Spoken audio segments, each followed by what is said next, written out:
Question देखते हैं, question number 11। उन रेखाओं के बीच का कोण ज्ञात करें जिनकी दिक को जाए निम्न समीकरण द्वारा प्रदत्त है। अच्छा, यहाँ समीकरण के रूप में इनकी दिक को जाए दी गई है, ठीक है। और हमें क्या करना है, इनके बीच का कोण निकालना है। तो अगर दिक अनुपात पता हो, दिक को जाए ही पता हो, तो हम लोग यहाँ से बीच का कोण निकाल सकते हैं। लेकिन यहाँ पे कोज्याओं का समीकरण के रूप में दिया जाना, इसका मतलब कि पहले आपको दिक अनुपात या दिक को जाए प्राप्त करनी होगी, तब ना आप उसके बीच का कोण निकाल पाओगे। चलिए तो पहले इसको सॉल्व करते हैं। आपके पास पहला समीकरण दिया है L plus 2m plus 3n बराबर 0, और दूसरा दिया है 3LM माइनस का 4LN और प्लस का MN बराबर में 0। ये दिया हुआ है ना जी। चलिए तो इसको मैं लेता हूं समीकरण 1 से। यहां से L बराबर में हो जाएगा माइनस का 2m प्लस में 3n, ऐसे ले सकता हूं। चलिए L का मान रखने पर समीकरण 2 वाले में, इसको समीकरण 2 ले लेते हैं। L का मान रखने पर, चलिए देखते हैं रखने पे क्या हो जाएगा। यहाँ पर 3 माइनस यहाँ लगा देता हूँ क्योंकि L की जगह ये रखूंगा ना जी। आपका आ जाएगा 2m प्लस 3n और बाहर है आपका m माइनस 4, और यहाँ L की जगह पे ये माइनस, तो यहाँ प्लस कर देता हूँ। क्या हो जाएगा 2m प्लस 3n और इंटू में आपका n प्लस में mn बराबर में 0। चलिए अब इसको सॉल्व करते हैं। माइनस का 6m माइनस का 9n, अब देखो ये बाहर भी m है तो यहाँ स्क्वायर कर देता हूँ और यहाँ पे mn कर देता हूँ। समझे ना बात को, ये इससे गुना किया तो ये भी तो गुना करेगा ना, तो m स्क्वायर हो जाएगा, यहाँ पे mn आ जाएगा। प्लस 4 दूना 8m और ये n प्लस का 4 तिया 12 और यहाँ पे हो जाएगा n और n स्क्वायर और प्लस का mn। तो देखो ना ये 8 1 9 और ये माइनस में, तो ये हट जाएंगे, बच जाएगा यही दोनों ना, माइनस का 6m स्क्वायर प्लस का 12n स्क्वायर बराबर में 0। ये सारे आपके हट गए, 0 हो गए। चलिए अब आगे देखिए, इसको उधर देते हैं तो माइनस 6m स्क्वायर बराबर में माइनस का 12n स्क्वायर, माइनस माइनस काट देता हूँ। अब देखिए एक तरफ करते हैं, यहाँ हो जाएगा m square by n square और इधर हो जाएगा 12 बट्टा में 6, कट जाएगा 2 बार में, तो m बट्टा n का होल स्क्वायर बराबर में 2, यानी m बट्टा n बराबर में आ जाएगा plus minus root 2, plus minus root 2, यानी कि यहाँ से m बट्टा n बराबर में हुआ रूट 2 या m बट्टा n बराबर में हुआ माइनस का रूट 2, यानी कि m बराबर में यहाँ से रूट 2n और यहाँ से m बराबर में माइनस रूट 2n, ये आया m और n का मान यह आया। तो मैं पहला केस लेता हूँ, केस फर्स्ट, m बराबर में रूट 2n और लिखूंगा समीकरण 1। समीकरण 1 से, तो समीकरण 1 क्या था, L बराबर में माइनस का 2m प्लस 3n माइनस का 2m प्लस 3n, है ना। मुझे क्या करना होगा ना, जैसे यहाँ पे देखो m का मान n के रूप में आ गया, यहाँ L का भी मान n के ही रूप में ला देंगे और n तो आपका तीसरा दिया ही है, तो वहां से हमें दिक अनुपात प्राप्त हो जाएगा।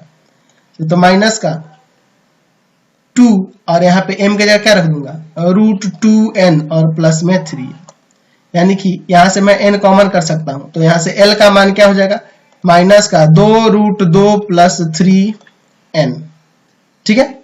चलिए तो इसलिए L अनुपात m अनुपात n क्या हो जाएगा, तीनों का अनुपात।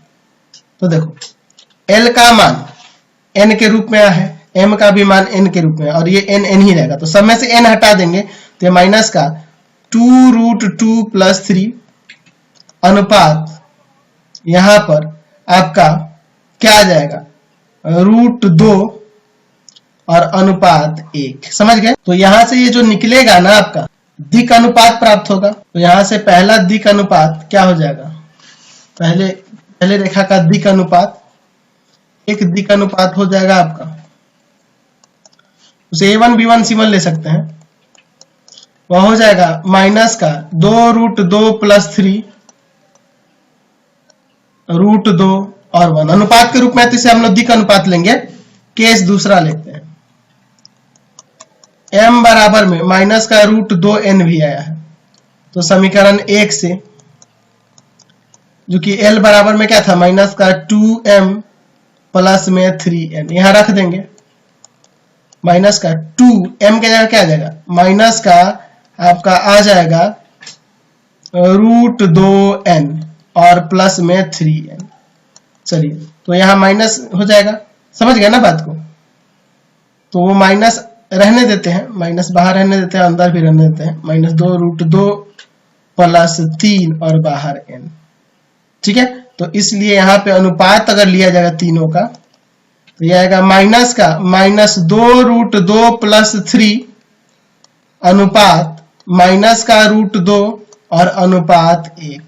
तो यहां से दिक् अनुपात क्या हो जाएगा, यहां से जो दिक् अनुपात प्राप्त होगा वह A2 B2 C2 ले लेंगे और वह क्या हो जाएगा, माइनस का -2 प्लस 3 माइनस का √2 और तीसरा हो जाएगा आपका 1, यानी C2 हो जाएगा 1। तो हमें कोण निकालना था ना, तो हम लोग फॉर्मूला जानते हैं cos थीटा बराबर में A1 A2 plus B1 B2 plus C1 C2 और बटा में √ A1 का स्क्वायर प्लस B1 का स्क्वायर प्लस C1 का स्क्वायर, फिर √ A2 का स्क्वायर प्लस B2 का स्क्वायर प्लस C2 का स्क्वायर।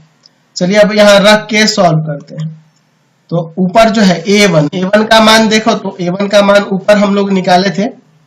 A1 क्या था जी, माइनस का 2 प्लस 3 और इंटू A2 का -2 प्लस 3, ठीक है। और फिर प्लस B1 का, तो B1 का था √2 और B2 का है -√2, C1 का 1 था और C2 का भी 1 है, और बटा में √ A1 का स्क्वायर, यानी कि यहाँ हो जाएगा आपका -2 प्लस 3 का होल स्क्वायर प्लस आपका आ जाएगा √2 का होल स्क्वायर प्लस 1 का स्क्वायर, और यहाँ पे आ जाएगा ये सब मान जो दिए गए हैं इसके अनुसार माइनस का 2 प्लस 3 का होल स्क्वायर प्लस -√2 का होल स्क्वायर प्लस 1 का स्क्वायर। चलिए आगे सॉल्व करते हैं। ऊपर देखिए माइनस और ये माइनस प्लस हो जाएगा। देखो ये देखो यहाँ पे 3 प्लस 2 √2, देखो यहाँ 3 माइनस 2 √2, इसको पहले देखो इसको बाद में देखो। यहाँ हो जाएगा आपका 3 का स्क्वायर माइनस का 2 √2 का स्क्वायर, समझे ना। और यहाँ माइनस का 2 और यहाँ प्लस का 1। नीचे जो भी है सॉल्व करके लिख सकते हैं, ठीक है। इसको सॉल्व करके लिखिए, स्क्वायर होगा तो अंदर आ जाएगा 8 प्लस 9 प्लस, यहाँ माइनस है ना, बाहर माइनस है, तो प्लस में आ जाएगा 12 √2, ठीक है। और यहाँ पे देखिए क्या आता है, ये स्क्वायर हो रहा है तो यहाँ आ जाएगा 8 प्लस 9 माइनस 12 √2। अच्छा एक और चीज, ये सब तो छूट ही गया, प्लस में 2 प्लस में 1, यहाँ भी प्लस में 2 प्लस में 1। चलिए ऊपर सॉल्व करते हैं। ऊपर देखिए 9 माइनस 8 माइनस 2 और प्लस 1, ठीक है, कोई दिक्कत नहीं है यहाँ पर। चलिए यहाँ नीचे √ क्या हो जाएगा, 9 1 10 10 20 20 प्लस 12 √2, और यहाँ हो जाएगा आपका वही हो जाएगा 20 माइनस 12 √2। तो ऊपर देखो ना, ऊपर तो आपका 0 आ गया ना, cos थीटा बराबर ऊपर आपका 0 आ जाएगा, और नीचे आपका सॉल्व करके नहीं भी लिखोगे तो कोई दिक्कत नहीं है, चाहे गुना करके देख लो, √ 20 का स्क्वायर माइनस 12 √2 का स्क्वायर, नीचे कुछ भी आए आपका 0 ही हो जाएगा, cos थीटा बराबर 0। यानी कि यहाँ पे थीटा बराबर में क्या आ जाएगा, π/2, यानी कि 90 डिग्री आ गया। समझ गए, 90 डिग्री का होता है ना जी, समझ गए। तो इसी टाइप के क्वेश्चन, अब इसका सेकंड नंबर भी इसी तरह से दिया है, तो यहां से भी आप L बराबर में माइनस का m प्लस n ले लेना और इसमें रख के सॉल्व करेंगे, इसी तरह से अनुपात निकाल के बना लेंगे। समझ गए ना। तो बहुत ही सिंपल एक्सरसाइज है ये आपका। चलिए क्वेश्चन